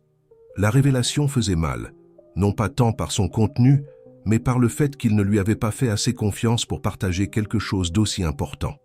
Que veut-elle vraiment? De l'argent? Ce n'est pas si simple. Hélène veut de la reconnaissance, de la validation, une sorte de justice pour tout ce qu'elle a souffert. Et par-dessus tout, elle veut que j'admette que mon empire bienveillant a été construit sur un privilège, le privilège d'avoir été choisi, d'avoir été sauvé, tandis que d'autres étaient laissés pour compte. Avant qu'ils ne puissent continuer la conversation, des coups à la porte les interrompirent. C'était Mathilde. « Pardonnez-moi, monsieur, mais Madame Hélène est en train d'avoir une sorte de épisode. Elle est très agitée, elle casse des objets dans sa chambre. » Antoine se leva immédiatement. Ce sont les cauchemars. Ils surviennent quand il pleut. Et effectivement, dehors, une fine pluie avait commencé à tomber. Je vais voir ce que je peux faire. Quand Antoine sortit précipitamment, Sophie resta dans la bibliothèque, essayant d'organiser ses pensées. Soudain, le domaine des horizons, qui était devenu son foyer, semblait construit sur des sables mouvants. L'homme qu'elle avait appris à admirer et, oui, à aimer, se révélait encore plus complexe qu'elle ne l'avait imaginé. Et une femme de son passé menaçait de détruire tout ce qu'ils avaient construit, non seulement leur relation, mais l'avenir de dizaines d'enfants qui dépendaient du projet. Se levant, Sophie se dirigea lentement vers la fenêtre. Dehors, la pluie augmentait, transformant la campagne provençale en un paysage fantasmagorique d'ombres dansantes. Comme Antoine la nuit où il avait révélé son passé, elle se sentait prisonnière dans un espace qui commençait à inonder, les eaux montant lentement, menaçant tout ce qu'elle connaissait et aimait. Mais contrairement au petit garçon effrayé qu'il avait été autrefois, Sophie n'était pas seule dans ce moment de crise, et tandis qu'elle observait la tempête grandissante, une détermination silencieuse grandissait en elle. Quelle que soit Hélène Lefebvre, et quelles que soient ses intentions, Sophie ne permettrait pas que l'avenir des enfants du projet, ou la relation qu'elle avait si soigneusement construite avec Antoine, soit détruit sans lutter. La clé dorée, qu'elle portait maintenant toujours, dans sa poche comme un talisman, semblait peser plus que jamais. Peut-être était-il temps de l'utiliser, non seulement pour ouvrir la porte de la chambre d'Antoine, mais pour entrer complètement dans sa vie, avec toutes les complexités et les douleurs que cela impliquait. Les jours qui suivirent l'arrivée d'Hélène furent tendus au domaine des horizons. Sa présence semblait contaminer chaque espace, chaque conversation, comme une ombre persistante qui ne disparaissait même pas sous la lumière la plus intense. Sophie observait impuissante, tandis qu'Antoine se renfermait à nouveau dans sa forteresse émotionnelle, retournant à la formalité et à la distance des premiers jours de mariage. La cérémonie de remise des diplômes des enfants du projet se déroula sans sa présence, une réunion d'urgence avec des avocats à Montpellier, expliqua-t-il brièvement avant de partir. Sophie conduisit la cérémonie avec un sourire aux lèvres et un poids sur le cœur, remettant certificats et médailles à des enfants qui regardaient constamment vers la porte, attendant l'arrivée de l'homme qui avait changé leur vie. Le bis, patron n'a jamais manqué une remise de diplôme avant, commenta Philippe, tout en aidant à démonter la décoration après l'événement. Depuis que le projet a commencé, il a toujours tenu à remettre personnellement chaque certificat. Il règle des questions importantes, défendit automatiquement Sophie, bien qu'au fond, elle ressentit la même déception qu'elle voyait dans les yeux des enfants. Hélène, quant à elle, tenait à être toujours présente dans la grande maison, examinant chaque pièce d'un œil critique, passant des heures dans le bureau d'Antoine quand il n'était pas là, feuilletant livres et documents anciens. Au matin du 4e jour après son arrivée, Sophie la trouva dans la bibliothèque, observant attentivement les photographies encadrées au mur, des témoignages de l'évolution du projet social au fil des ans. Impressionnant, n'est-ce pas? Commenta Hélène sans se retourner, percevant la présence de Sophie. Comme il arrive à paraître si bienveillant et altruiste sur chacune de ces images. Peut-être parce qu'il l'est réellement, répondit Sophie, lassée des insinuations constantes. Hélène se retourna, un sourire froid aux lèvres. « Oh, ma chère, tu y crois vraiment, n'est-ce pas? Qu'il a construit tout ceci par pur altruisme? Je crois que nous avons tous des motivations complexes pour nos actions. La douleur de son passé l'a conduit à vouloir éviter que d'autres, qu'enfants ne souffrent de la même manière. Une analyse assez mature pour quelqu'un d'aussi jeune. » Hélène s'approcha, l'étudiant avec une curiosité sincère pour la première fois, mais incomplète. « Tu ne connais pas Antoine comme je le connais. Et comment serait-ce? Antoine n'est pas motivé seulement par la compassion, mais par le contrôle. Le petit garçon qui a passé des jours enfermé dans ce sous-sol a grandi, déterminé à ne plus jamais se sentir impuissant. » Hélène passa les doigts sur l'une des photographies où Antoine apparaissait entouré d'enfants souriants. Il a besoin de tout savoir, tout prévoir, tout contrôler. C'est ainsi qu'il gère son traumatisme, en créant un monde où rien n'échappe à sa domination. Ces mots touchèrent Sophie avec une force perturbante, faisant écho aux pensées qu'elle-même avait eues dans ses premiers jours au domaine. La clé dorée, le contrat détaillé, la façon dont Antoine organisait méticuleusement chaque aspect de la vie ici, tout indiquait un besoin profond de contrôle. Si c'est ainsi que vous le voyez, pourquoi êtes-vous si déterminé à détruire ce qu'il a construit? Questionna Sophie. Les enfants du projet sont les véritables bénéficiaires, indépendamment de ses motivations. Hélène l'étudia un moment, comme si elle réévaluait son opinion sur la jeune épouse d'Antoine. Je ne veux pas détruire le projet. Je veux, c'est la justice et la reconnaissance. Sa voix prit une nouvelle intensité. Tandis qu'Antoine était sauvé pour une nouvelle vie de privilèges, je suis passé par 7 institutions d'accueil différentes, toutes précaires et abusives à leur manière. J'ai lutté pour chaque opportunité, chaque bourse d'études, chaque emploi qui m'a amené jusqu'ici. Et maintenant, vous voulez votre part des horizons, conclut Sophie. Je veux ce qui m'appartient de droit. Une partie de ces terres appartenait légalement à l'institution Nouveau Matin. En tant que victime et survivante, j'ai droit à une portion des biens. Hélène croisa les bras. Mais il y a plus que ça. Quoi d'autre pourrait-il y avoir? Hélène hésita, comme si elle décidait combien révéler. Antoine conserve des registres, des dossiers détaillés sur chaque enfant qui passe par le projet. Historique familial, traumatisme, comportement, progrès. Certains diraient que c'est pour mieux les servir, mais c'est obsessionnel, compléta Sophie, se souvenant des dossiers organisés méticuleusement dans le bureau d'Antoine, comme s'il avait besoin de documenter chaque détail pour sentir qu'il a le contrôle sur les situations. Exactement. Hélène parut surprise par sa perspicacité. « Et toi? Il tient aussi un dossier sur toi ?» La question frappa Sophie comme un coup dans l'estomac. Elle n'avait jamais considéré cette possibilité, mais cela avait du sens dans la logique de contrôle qu'elle reconnaissait chez Antoine. Avant qu'elle ne puisse répondre, elles entendirent le bruit d'une voiture qui arrivait. Hélène sourit énigmatiquement. « On dirait que notre hôte est de retour. Nous continuerons cette conversation à un autre moment, ma chère. » Pendant le dîner ce soir-là, la tension était palpable. Antoine semblait épuisé et préoccupé, répondant par monosyllabes aux questions de Sophie sur la réunion à Montpellier. Hélène, par contre, maintenait un air de satisfaction contenue, comme quelqu'un qui en sait plus qu'il ne révèle. « Les avocats semblent inquiets », commenta-t-elle, avec désinvolture, tout en savourant son dessert. « J'imagine que les nouvelles preuves que j'ai présentées sont plus convaincantes qu'ils ne l'espéraient. » Antoine lui lança un regard dur. « Ce n'est ni le moment, ni le lieu, Hélène. Au contraire, ton épouse a le droit de savoir que près de la moitié de cette propriété pourrait changer de main bientôt. » Hélène se tourna vers Sophie. « Ne t'inquiète pas, ma chère. Quand je prendrai ma part, je maintiendrai le projet en fonctionnement, simplement avec des ajustements dans l'administration. »« Ça suffit !» Antoine se leva brusquement. « Sophie, je m'excuse. Je dois réviser quelques documents dans le bureau. » Quand il sortit, Hélène soupira théâtralement, toujours à fuir les conversations difficiles. Certaines choses ne changent jamais. Plus tard dans la nuit, incapable de dormir, Sophie décida de chercher Antoine dans son bureau. Il devait parler ouvertement de tout, les menaces d'Hélène, l'avenir du projet. Et plus important, la confiance entre eux qui semblait se désintégrer à chaque heure. Le bureau était vide, mais la lumière encore allumée et des papiers éparpillés sur le bureau indiquaient qu'Antoine y avait été récemment. Sophie était sur le point de sortir quand son regard tomba sur un dossier ouvert. Son propre nom était écrit sur l'étiquette. Le cœur battant, elle s'approcha. C'était un dossier complet sur elle, depuis des registres scolaires de Saint-Martin jusqu'à des rapports détaillés de ses premiers jours au domaine.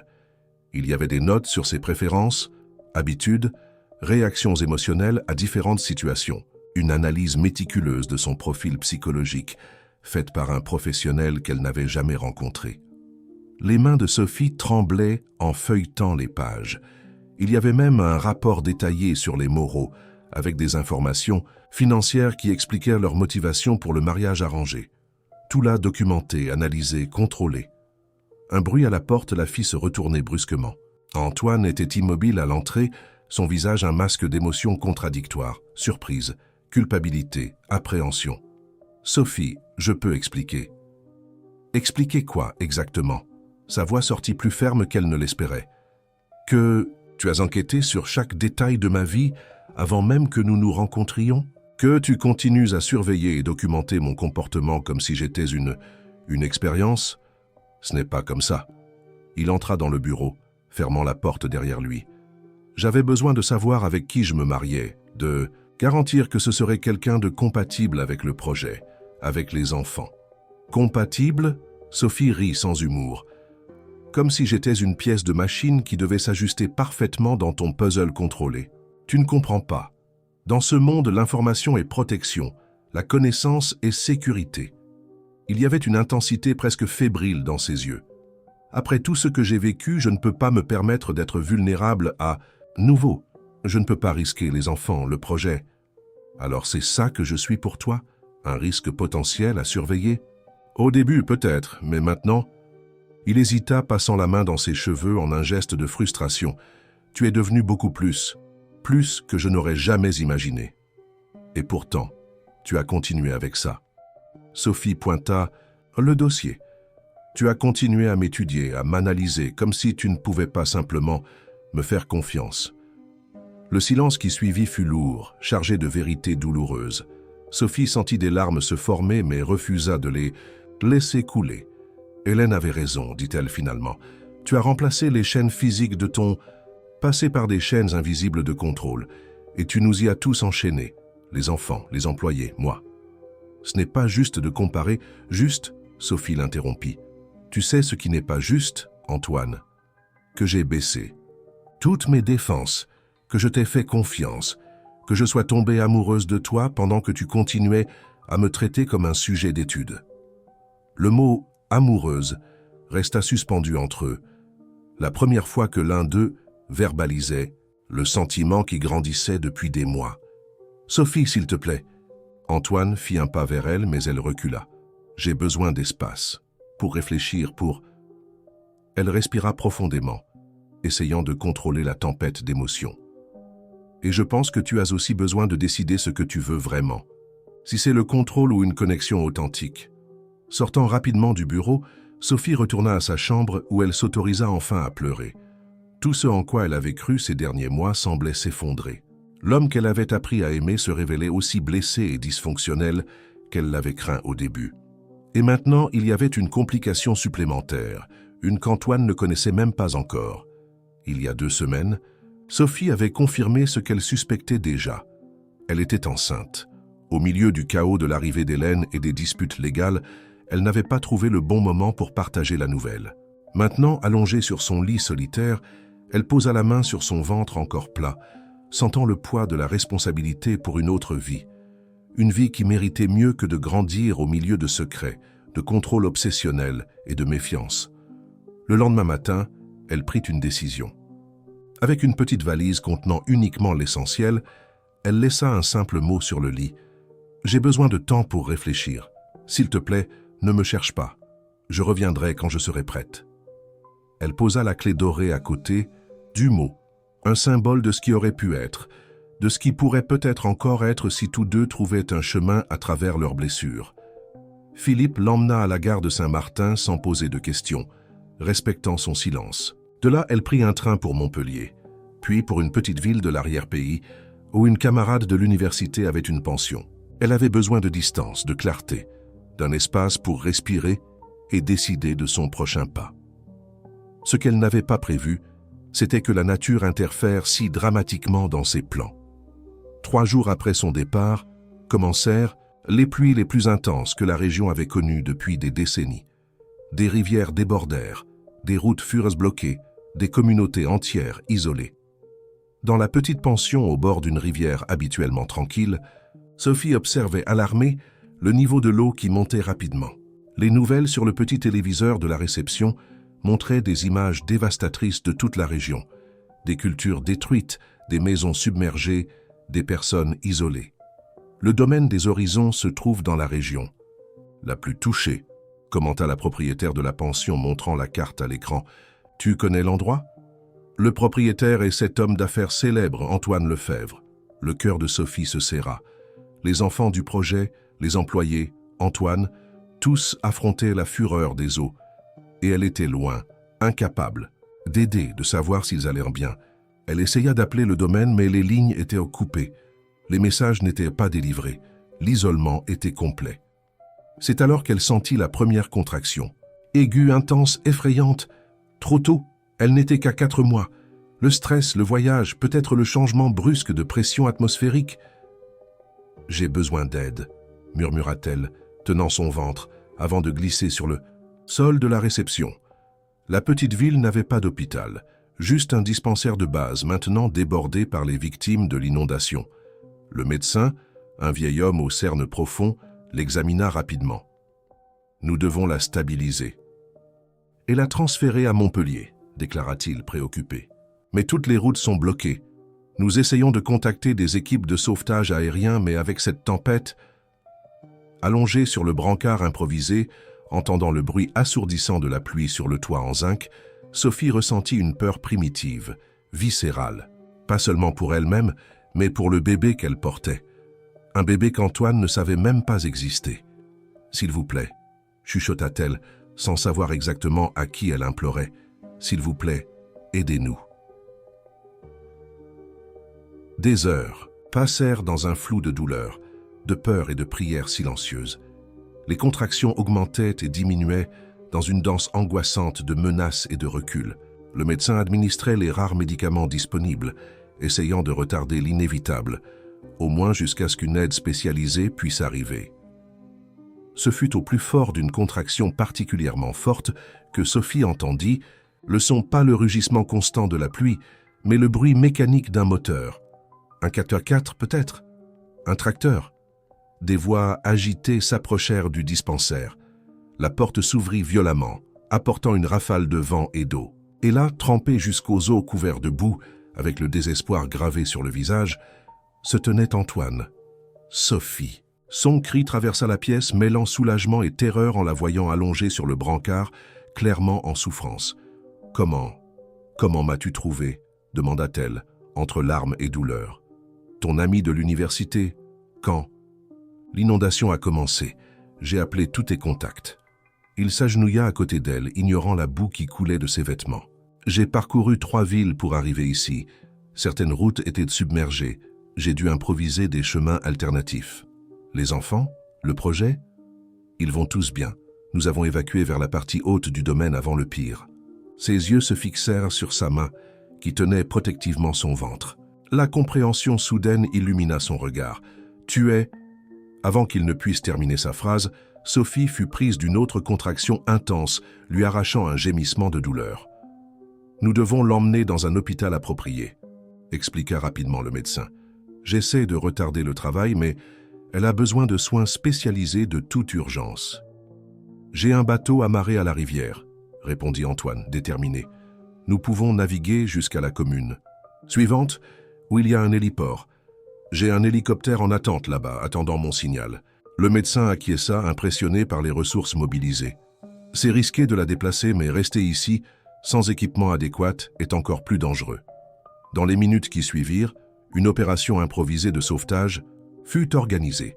Sophie, couverte de couvertures imperméables, fut soigneusement transférée sur un brancard de transport. Antoine, prenant naturellement le commandement de la situation, organisa une petite équipe pour aider au trajet jusqu'au bateau. « Tout ira bien », promit-il, tenant fermement sa main tandis qu'il marchait sous la pluie torrentielle. « Je ne laisserai rien vous arriver. » L'usage du pluriel, « vous », fit Sophie serrer sa main plus fort. Malgré tout, malgré la douleur et la peur, elle sentit une vague de chaleur parcourir son corps. Il savait maintenant. Et il était là, affrontant des tempêtes littérales pour les sauver. Dans le bateau, protégé de la pluie par une cabine improvisée, Sophie observait Antoine guidant l'embarcation avec adresse sur la rivière tumultueuse. Son visage était un masque de concentration absolue, mais de temps en temps, il lui lançait des regards chargés d'émotions, peur, espoir, détermination. « Pourquoi ne me l'as-tu pas dit ?» demanda-t-il finalement, quand ils réussirent, à entrer dans des eaux relativement plus calmes. « Je l'ai découvert récemment, et puis Hélène est arrivée et tout est devenu si compliqué. » Sophie fit une pause, respirant profondément pour supporter une nouvelle vague de douleur. « Je voulais être sûr que ce serait plus qu'un simple élément dans ton dossier de contrôle. » Antoine frémit à ces mots, leur impact visible sur son visage. « J'ai mérité ça, » admit-il doucement. « J'ai mérité ton départ, ta méfiance, tout. »« Il ne s'agit pas de mériter, » répondit-elle, se surprenant elle-même par la clarté qu'elle trouvait au milieu de la douleur physique. « Il s'agit de grandir au-delà de nos blessures, de choisir la confiance plutôt que le contrôle. » Une contraction particulièrement forte interrompit la conversation, arrachant un cri à Sophie. Antoine accéléra le moteur, coupant les eaux avec une urgence renouvelée. « Nous y sommes presque, » assura-t-il. « Tiens bon. » Mais le corps de Sophie avait d'autres plans. Quand ils accostèrent enfin au petit port improvisé, où une équipe médicale d'urgence les attendait déjà, il était clair qu'il n'y avait plus de temps pour des transferts. « Le bébé arrive », annonça la médecin de l'équipe de secours après un rapide examen. « Nous ne pouvons plus la déplacer maintenant. » Et ainsi, sous le rugissement de la tempête, Dans une petite cabane de pêcheurs adaptée à la hâte comme salle d'accouchement improvisée, Sophie donna naissance, non pas à un bébé, mais à deux, des jumeaux, un garçon et une fille, petits et fragiles, mais étonnamment forts, considérant les circonstances dramatiques de leur naissance prématurée. Antoine resta à ses côtés tout le temps, tenant sa main, l'encourageant, partageant sa force. Quand les premiers cris des bébés coupèrent l'air, les larmes qui coulèrent sur son visage n'avaient rien à voir avec la pluie qui tombait encore dehors. « Ils sont parfaits », chuchota-t-il, regardant, émerveillé les petits êtres qui reposaient maintenant sur la poitrine de Sophie. « Comme toi. » Épuisée mais radieuse, Sophie lui sourit. « Je pense que nous avons besoin d'une conversation sérieuse à propos des dossiers et du contrôle. » Plaisanta-t-elle faiblement. « Après tout, ces deux-là n'étaient certainement pas dans tes plans méticuleux. » Antoine rit, un son de libération et de joie authentique qu'elle avait rarement entendu de lui. « Non, définitivement pas. » Son visage redevint sérieux. « Je veux que tu saches, j'ai brûlé tous les dossiers, tous, la nuit où tu es parti. J'ai réalisé que je perpétuais le même type de contrôle dont j'ai été victime. »« Tous ?» questionna Sophie, surprise. « Enfin, pas ceux des enfants du projet, ceux-là ont une fonction administrative légale, mais les personnels, ceux que je gardais par peur, par insécurité, y compris le tien. » Il toucha doucement son visage. « J'ai réalisé que je préfère te connaître jour après jour, avec des surprises et des découvertes, plutôt qu'à travers des rapports et des analyses. » Les bébés bougèrent, faisant de petits sons de contentement. Dehors, presque comme un cygne, la pluie commença à diminuer, le bruit constant s'adoucissant en un tambourinement léger. « La tempête s'éloigne », murmura Sophie, sentant le poids du symbolisme de ce moment. « Oui », acquiesça Antoine, tenant précautionneusement la minuscule main de son fils. « Et cette fois, nous ne sommes pas seuls dans le noir. » 1 an s'était écoulé depuis la tempête qui avait failli tout emporter. La campagne provençale fleurissait à nouveau, comme si la nature voulait prouver que même des plus grandes dévastations peuvent surgir renouveau et beauté. Au domaine des horizons, les champs dorés de blé et de maïs s'étendaient à nouveau jusqu'à l'horizon, récupérés après des mois de travail acharné et d'investissement. Mais c'était au cœur de la propriété que la transformation la plus significative s'était produite. La grande maison vibrait maintenant du son des rires d'enfants, non seulement des jumeaux, Claire et Lucas, qui fêtaient leur premier tour anniversaire, mais aussi des dizaines d'enfants qui visitaient fréquemment la demeure principale, désormais intégrée de façon beaucoup plus organique au projet social.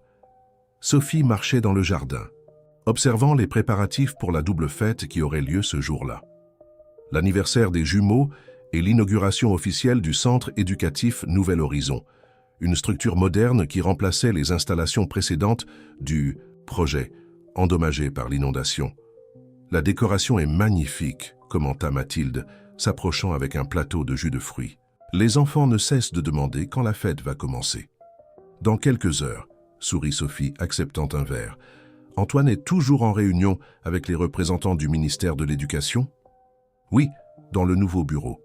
Il paraît que la certification du centre comme école technique nationale a été approuvée. » Mathilde sourit, fière. « Qui l'aurait cru, hein? Notre petit domaine abritant maintenant une école nationale. » Sophie acquiesça, partageant ce « sentiment ».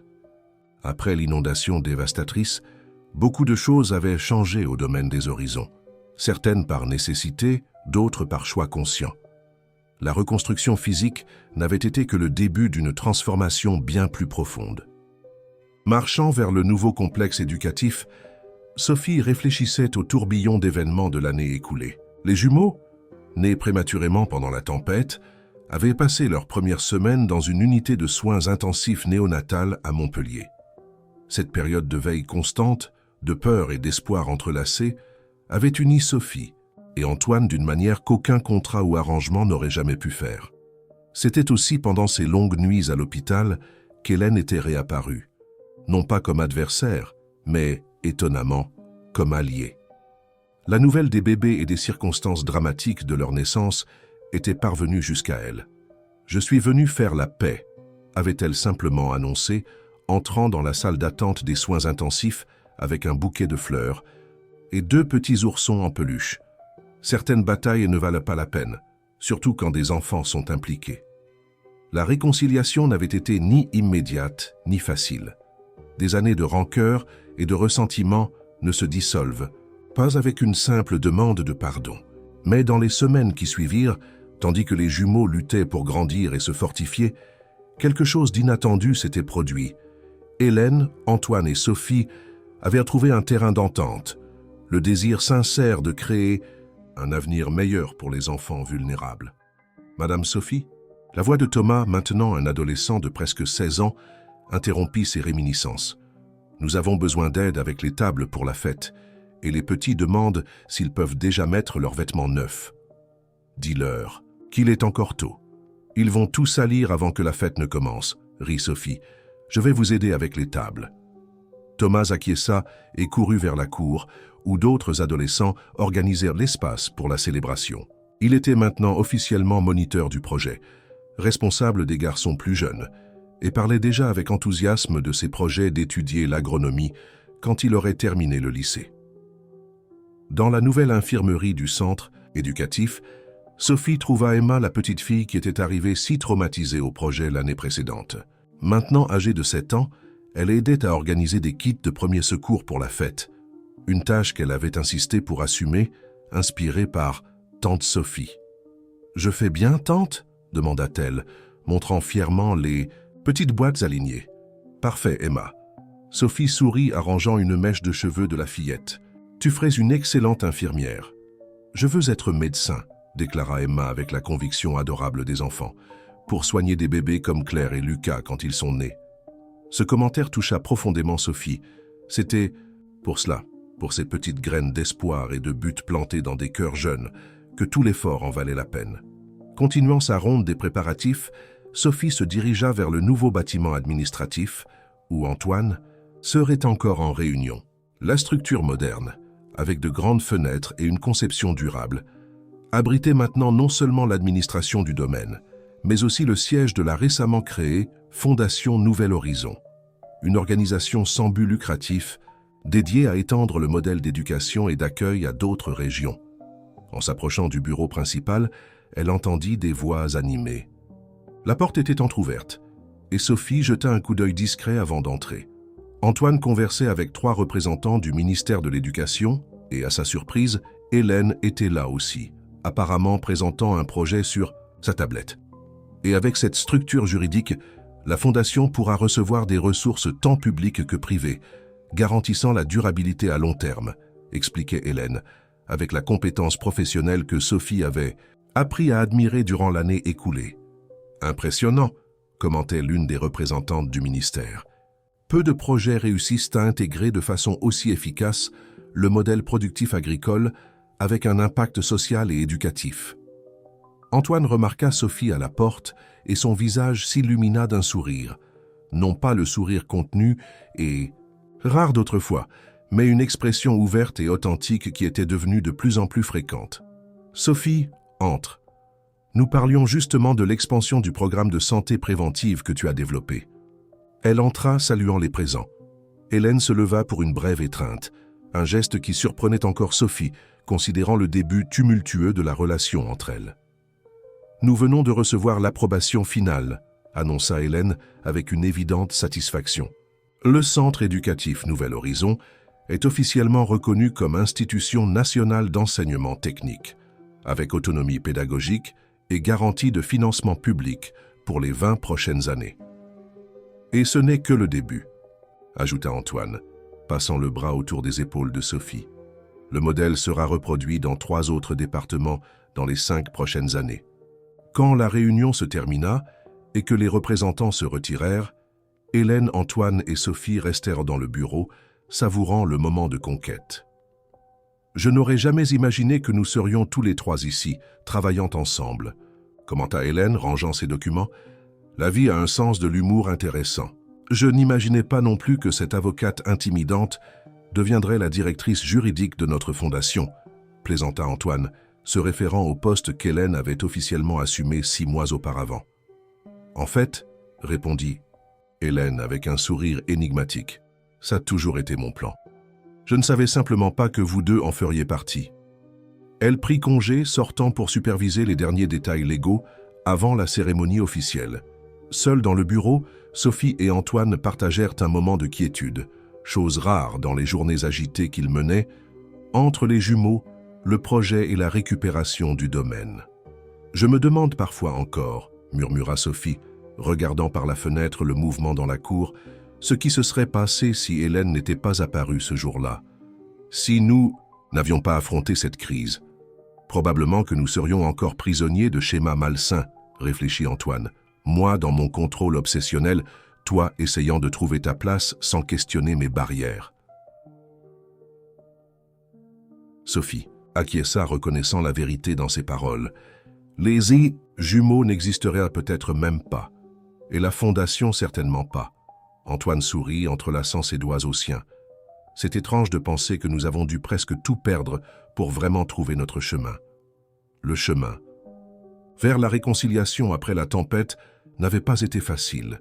Quand ils avaient finalement pu retourner au domaine, des semaines après la naissance des jumeaux, ils avaient trouvé non seulement une destruction physique, mais aussi des défis émotionnels.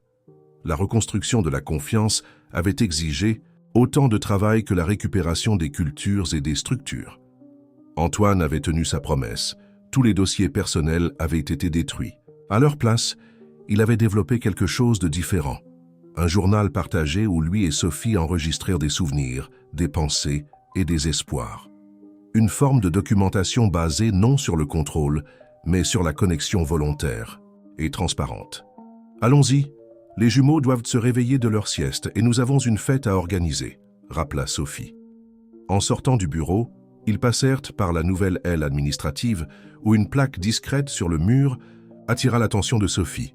C'était le contrat prénuptial qu'Antoine avait mentionné tant de mois auparavant, celui avec la clause secrète qui lui aurait garanti la moitié de sa fortune si elle décidait de partir après 1 an de mariage. Le document était encadré, signé par les deux, mais avec un ajout manuscrit que Sophie reconnut comme l'écriture d'Antoine, remplacé par choix mutuel, amour et engagement authentique, des valeurs qu'aucun contrat ne peut capturer. Ce geste l'émut profondément. C'était typique d'Antoine. Transformer quelque chose de formel et contrôlé en un symbole de croissance et de changement. Dans la chambre des jumeaux, ils trouvèrent Claire et Lucas déjà éveillés, jouant joyeusement dans leur berceau. C'étaient des enfants sains et vibrants, qui portaient sur leur visage des traits tant de Sophie que d'Antoine, mais qui montraient déjà des personnalités uniques et distinctes. « Regarde qui s'est réveillé de bonne humeur aujourd'hui », sourit Antoine, prenant Lucas dans ses bras, tandis que Sophie faisait de même avec Claire. Difficile de croire qu'il y a 1 an nous étions dans cette cabane de pêcheurs au milieu de la tempête, commenta Sophie, ajustant la petite robe de sa fille. Sans équipement adéquat, sans électricité, sans rien d'autre que de la détermination et de l'espoir, ajouta Antoine. J'ai encore parfois des cauchemars sur cette nuit. Moi aussi, admit Sophie. Mais alors je me réveille, et je vois que nous sommes tous là, ensemble, et je réalise que nous avons survécu non seulement à la tempête physique, mais à toutes les tempêtes émotionnelles qui sont venues avant et après. Pendant qu'ils préparaient les jumeaux pour la fête, Sophie observait Antoine avec Claire, la patience infinie avec laquelle il ajustait les rubans dans ses cheveux, la délicatesse avec laquelle il tenait ses petites mains, tandis qu'elle essayait de faire des pas incertains. Rien chez cet homme ne rappelait l'homme d'affaires froid et contrôlant qu'elle avait connu au début. Les blessures étaient toujours là, certainement, mais elles ne définissaient plus qui il était ni comment il se liait au monde. La cour du centre éducatif bouillonnait d'activité quand ils arrivèrent avec les jumeaux. Des enfants couraient. Joyeusement, des employés du domaine et des professeurs du projet aidaient aux derniers préparatifs et les premiers invités, autorités locales, partenaires du projet, familles de la communauté, commençaient déjà à arriver. Thomas s'approcha, fier dans son uniforme de moniteur. « Tout est prêt, monsieur. Les enfants de la chorale veulent savoir s'ils peuvent chanter avant ou après la cérémonie officielle. »« Avant, s'il te plaît, » répondit Antoine. « Les autorités peuvent être en retard, mais je ne veux pas que les enfants attendent. Cette journée est principalement la leur. » Sophie sourit, remarquant comment même les priorités de son mari avaient changé. Avant, la formalité et le protocole auraient prévalu, Maintenant, le bien-être et la joie des enfants passaient en premier. La célébration fut un succès absolu. La chorale d'enfants émut tout le monde avec une chanson composée spécialement pour l'occasion, parlant de recommencement et d'espoir. La cérémonie d'inauguration du centre éducatif comporta des discours brefs et significatifs, incluant une intervention étonnamment éloquente d'Hélène sur les secondes chances et la transformation. Quand vint l'heure de souffler les bougies du gâteau des jumeaux, toute la communauté du domaine des horizons se réunit autour de la table, non pas seulement comme spectateurs, mais comme une famille étendue et diverse, unie par des liens qui transcendaient le sang ou les documents légaux. À la fin de l'après-midi, tandis que les enfants jouaient et que les adultes conversaient en petits groupes, Sophie trouva un moment pour s'éloigner un peu et observer tout à distance. D'une petite colline près du nouveau bâtiment, elle avait une vue privilégiée de la célébration et au-delà du domaine qui s'étendait dans toutes les directions, les champs productifs, les installations du projet, la grande maison au loin. « 1 centime pour tes pensées », dit Antoine, s'approchant silencieusement par derrière et l'enveloppant dans une étreinte. « Je pensais aux clés », répondit-elle, s'appuyant contre lui. « Aux clés ? Oui, cette clé dorée que tu m'as donnée lors de notre nuit de noces. » Sophie se retourna pour lui faire face. « À l'époque, je pensais que c'était seulement une question de contrôle physique, toi me donnant l'illusion de choix tout en maintenant toutes les autres portes verrouillées. » Antoine acquiesça, reconnaissant la vérité dans cette observation. « Mais maintenant, je réalise que c'était bien plus, » continua-t-elle. « C'était la seule façon que tu connaissais d'offrir la liberté, même limitée. Le premier pas dans un voyage que tu ne savais pas comment commencer. Et toi, comme toujours, tu as vu plus en moi que je ne pouvais voir moi-même, » murmura-t-il, touchant doucement son visage. De la poche de sa robe, Sophie sortit quelque chose qui brilla à la lumière du soleil couchant, la clé dorée, la même qu'elle avait laissée derrière elle quand elle avait fui 1 an auparavant. « J'ai trouvé ceci parmi mes affaires quand nous organisions la chambre des jumeaux, » expliqua-t-elle. Mathilde a dû la garder après la tempête. Antoine regarda la petite clé, un sourire nostalgique aux lèvres. « Qu'as-tu l'intention d'en faire ?»« J'ai pensé la transformer en quelque chose de nouveau, peut-être un pendentif à partager avec Claire quand elle sera plus grande. Un symbole de comment ses parents ont appris que l'amour véritable n'est pas question de verrouiller des portes, mais de trouver le courage de les laisser ouvertes. Même quand cela signifie un risque, » compléta Antoine. « Surtout quand cela signifie un risque, » acquiesça Sophie, « car c'est ainsi que nous avons trouvé non seulement l'un l'autre, mais aussi nous-mêmes. » Enlacés, ils observèrent le soleil qui commençait à se coucher sur le domaine des horizons. Au loin, les voix des enfants se mêlaient aux conversations des adultes, créant une symphonie de vie et de possibilités. Les champs dorés reflétaient la lumière orangée, comme si toute la propriété était baignée dans un éclat magique, de promesses et de renouveau. « Sais-tu ce qui m'impressionne le plus ?» commenta Antoine après un moment de silence contemplatif. « Comment nous sommes arrivés ici à travers un arrangement qui semblait si froid et calculateur au début. Un mariage arrangé qui s'est transformé en quelque chose qu'aucun contrat. »« Ça n'aurait pu prévoir, » sourit Sophie. « Ou peut-être. » Antoine fit une pause, pensif. Peut-être que l'univers savait exactement ce qu'il faisait, en réunissant 2 personnes brisées qui, d'une façon inexplicable, avaient exactement ce dont l'autre avait besoin pour guérir. Sophie réfléchit à ces paroles, se souvenant de la jeune femme effrayée qui était arrivée au domaine des horizons 1 an et demi auparavant, sans confiance, sans but clair, portant seulement le poids d'une vie marquée par des absences et des rejets. Elle regarda alors l'homme à ses côtés, si différent de l'homme d'affaires contrôlant et distant, qui l'avait accueilli avec une clé dorée et un contrat froid. « Je pense que tu as raison, » dit-elle finalement.